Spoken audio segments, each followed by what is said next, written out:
Hello বন্ধুরা, তোমরা সব কেমন আছো?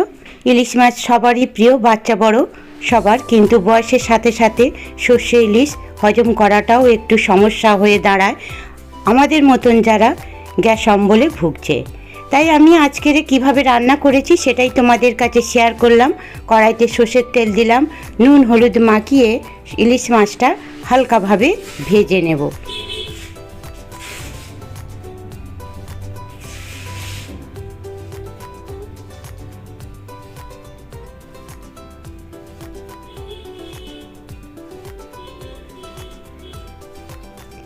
মাছটা ভাজা হয়ে গেলে হলুদ নুন মাখিয়ে বেগুন কেটে রেখেছিলাম সেটা ওই তেলের মধ্যে ভেজে নেব ভালোভাবে।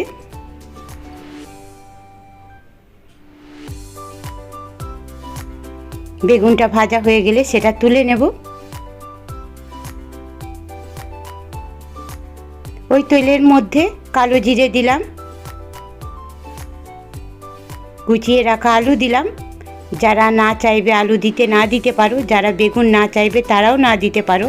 এটা কেবল কালো সর্ষে দিয়েও রান্না করলে ভালো হয়। পরিমাণ মতো নুন দিলাম, 2 চামচ হলুদ দিলাম, দিয়ে আলুটা একটু ভাজা ভাজা করে নেব। এখানে আমি কোনো বেশি মশলা ব্যবহার করব না। এইভাবে যারা আমার মতন গ্যাস অম্বলে ভুগছো, এইভাবে দুবেলা ইলিশ মাছ খেলে তাদের কিন্তু গ্যাস অম্বল হবে না। পরিমাণ মতন জল দেব।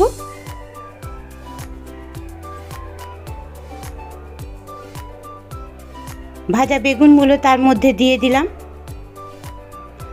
আলুগুলো ভাজতে ভাজতেই সিদ্ধ হয়ে গেছে, বেগুনগুলো ভাজাই ছিল। এবার জলটা ফুটে যাওয়ার জন্য অপেক্ষা করব।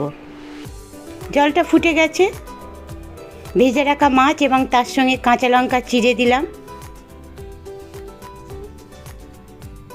2-4 মিনিট ফোটার পর নুনটা এই সময় একটু ভালো করে দেখে নেব, যদি কম থাকে আর একটু নুন দিয়ে নেব।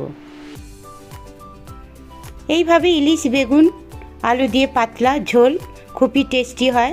যারা খাওনি তারা একটু খেয়ে দেখবে, খুবই ভালো লাগবে। ধৈর্য ধরে দেখার জন্য অনেক অনেক ধন্যবাদ।